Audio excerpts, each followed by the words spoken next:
شیخ الوظائف کا بتایا ہوا فیصلہ کن عمل، اور یہ عمل تمام حاجات و مسائل کے لیے انتہائی مفید ترین عمل ہے۔ روحانی جسمانی امراض کے لیے یہ انتہائی فائدہ مند عمل ہے۔ تمام ضروریات مشکلات حل ہو جائیں گی، ہر مراد پوری ہو جائے گی۔ ناظرین اکرام، السلام علیکم ورحمۃ اللہ وبرکاتہ۔ امید ہے آپ سب خیریت سے ہوں گے۔ اللہ رب العزت آپ کی تمام تر ضروریات اور حاجات کو اپنے غیب کے خزانوں سے ہمیشہ پورا فرماتا رہے، اور میرا اللہ آپ کو ہر ظالم کے ظلم، حاسد کے حسد، شریر کے شر سے ہمیشہ محفوظ رکھے، آمین یا رب العالمین۔ آج کا جو عمل ہے یہ شیخ الوظائف حکیم طارق محمود چغتائی حفظہ اللہ، یہ ان کا بتایا ہوا ایک عمل میں آپ کے ساتھ شیئر کرنے جا رہا ہوں۔ جیسا کہ آپ جانتے ہیں کہ وظائف کی دنیا میں شیخ الوظائف کا ایک بہت بڑا نام ہے۔ اللہ رب العزت نے ان سے بڑا کام لیا ہے اور ان کو بڑی عزت عطا فرمائی ہے۔ اگرچہ بہت سے لوگ ان سے اختلاف بھی رکھتے ہیں، لیکن یہ اختلاف رائے تو ہر جگہ کے اوپر ہوتا ہے۔ میں بھی ان کی بہت ساری باتوں سے اختلاف رکھتا ہوں، لیکن اس کے باوجود میں یہ بات تسلیم کرتا ہوں کہ شیخ الوظائف کے جو وظائف ہیں ان سے لوگوں کو بہت زیادہ فائدہ پہنچ رہا ہے، اور لوگ ان کے ذریعہ سے اللہ رب العزت کے ساتھ جڑ رہے ہیں۔ یہی اصل بات ہے جو دیکھنے کی ہے کہ ان کے بتائے ہوئے وظائف سے لوگوں کا تعلق کس کے ساتھ جڑ رہا ہے، مخلوق کے ساتھ یا پھر خالق کے ساتھ۔ تو اگر ہم تجزیہ کریں گے تو ہمیں معلوم ہوگا کہ ان کے بتائے ہوئے وظائف سے بندوں کا، مخلوق کا جو تعلق ہے وہ خالق کے ساتھ جڑ رہا ہے، نہ کہ کسی اور کے ساتھ۔ تو اس لیے کیونکہ غلطیاں کہیں پر ہو جاتی ہیں تو ہمیں، اگر ہم ان کی اصلاح کی طاقت رکھتے ہیں تو اصلاح کرنی چاہیے، ورنہ پھر ہمیں جو اچھائیاں ہیں ان کو لے لینا چاہیے۔ تو بہرحال چلتے ہیں آج سے عمل کی طرف جو انہوں نے بتایا وہ میں آپ تک پہنچا رہا ہوں، اور اس عمل کو اگر آپ کریں گے تو انشاءاللہ تعالی آپ کے تمام تر مسائل اور حاجات انشاءاللہ تعالی حل ہو جائیں گے۔ یہ بیماریوں کے لیے تو انتہائی مفید ترین عمل ہے۔ بیماری جیسی بھی ہو، مشکل سے مشکل ہو، لا علاج سے لا علاج ہو، ایسی بیماری کے ڈاکٹرز بھی جس سے نا امید ہو جائیں، اس کا علاج بھی اس کے اندر موجود ہے انشاءاللہ تعالی۔ آپ کی جیسی بھی ضروریات اور حاجات ہیں، بڑی سے بڑی ضروریات ہے، بڑی سے بڑی حاجات ہیں، جو بھی ہیں وہ انشاءاللہ تعالی اس عمل کی برکت سے پوری ہو جائیں گی اللہ کے فضل و کرم کے ساتھ۔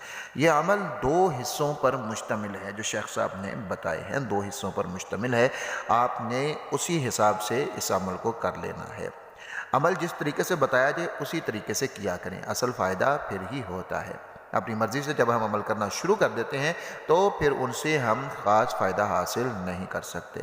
اس لیے جو آپ کو بتایا جائے، جس طریقے سے بتایا جائے، آپ نے عمل اسی طریقے سے کرنا ہے۔ اس سے پہلے میری چھوٹی سی گزارش یہ ہے، اگر آپ ہمارے چینل پہ نئے ہیں تو چینل کو سبسکرائب ضرور کیجیے، بیل آئیکن کو بھی پریس کیجیے تاکہ اس طرح کی مفید ویڈیوز آپ تک ٹائم ٹو ٹائم پہنچتی رہے۔ ناظرین اکرام، یہ عمل ایک سورۃ الاخلاص اس کا حصہ ہے اور دوسرا آیت کریمہ اس کا حصہ ہے۔ آپ نے دونوں کو سمجھ لینا ہے کہ کرنا کیا ہے اور کس طرح سے کرنا ہے۔ سورۃ الاخلاص قرآن مجید کی وہ ایک سورت ہے کہ جس کے بہت سارے فضائل جناب رسول اللہ صلی اللہ علیہ وآلہ وسلم نے ہمیں بتائے ہیں۔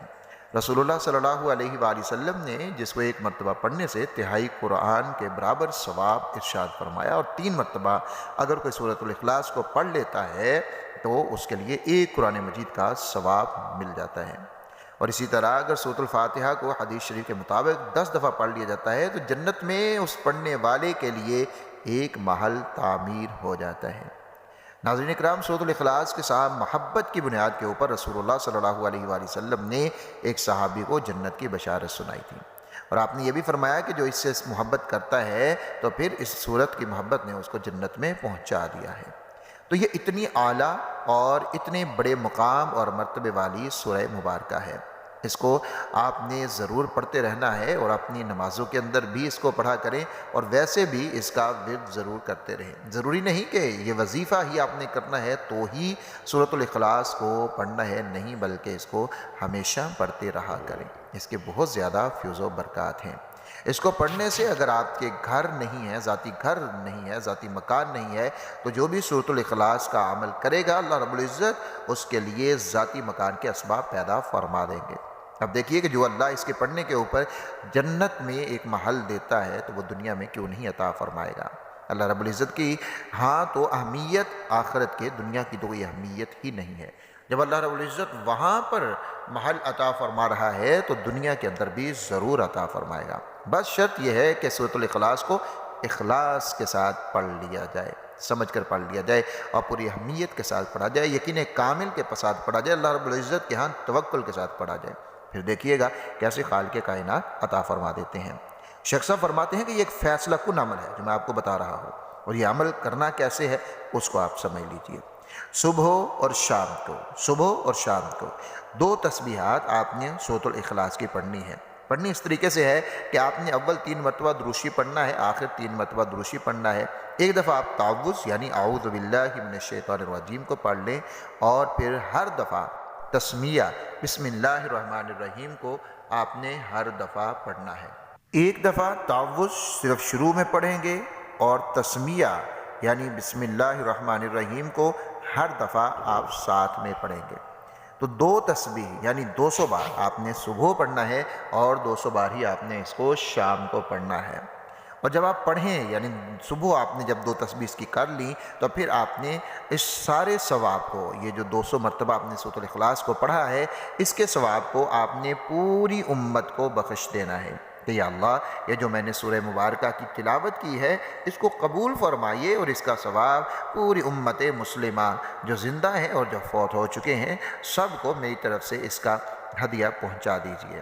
اور پھر اس کے بعد اپنے مسئلے کے لیے، جو بھی آپ کا مسئلہ ہے، بیمار ہیں، کوئی بھی تنگ دستی ہے، رزق میں برکت نہیں، ذاتی مکان نہیں، کوئی بھی حاجت ضرورت پریشانی ہے، پھر اس کے لیے دعا کیجیے۔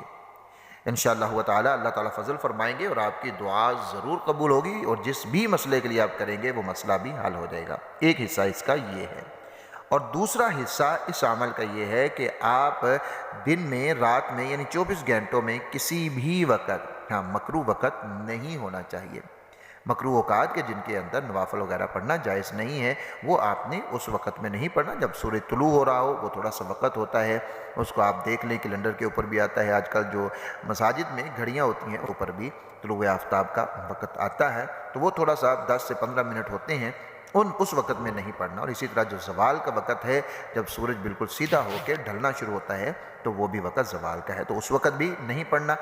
باقی آپ تمام اوقات میں پڑھ سکتے ہیں، یعنی جن اوقات میں نفل پڑھنا درست ہے انہی اوقات میں سے کسی ایک وقت میں آپ نے نوافل ادا کرنے ہیں آیت کریمہ والے۔ اس کی ترتیب یہ ہوتی ہے جیسے آپ عام نوافل ادا کرتے ہیں، اپنی حاجت، اپنی ضرورت کو آپ نیت سامنے رکھیں کہ یا اللہ اس کے برکت میری فلانی حاجت ختم ہو جائے، شفا مل جائے، یعنی بھی آپ کی حاجت ضرورت ہے اس کو آپ نے یہ نوافل ادا کرنے ہیں۔ 2 کر لیں، 4 کر لیں، 6 کر لیں، جتنے آپ کر سکتے ہیں اتنے نوافل۔ تو سبحان ربی الاعلیٰ 3 دفعہ پڑھ لیجئے، اور اس کے بعد سجدے میں آپ نے 40 مرتبہ آیت کریمہ کو پڑھا ہے۔ آیت کریمہ لا الہ الا انت سبحانک انی کنت من الظالمین، آپ نے 40 مرتبہ پڑھنا ہے، ایک سجدے میں، پھر 40 مرتبہ دوسرے سجدے میں، پھر اگلی رکعت کے بھی دونوں سجدوں کے اندر آپ نے 40 مرتبہ اس کو پڑھنا ہے، اور پھر آپ بعد میں دعا کیجیے۔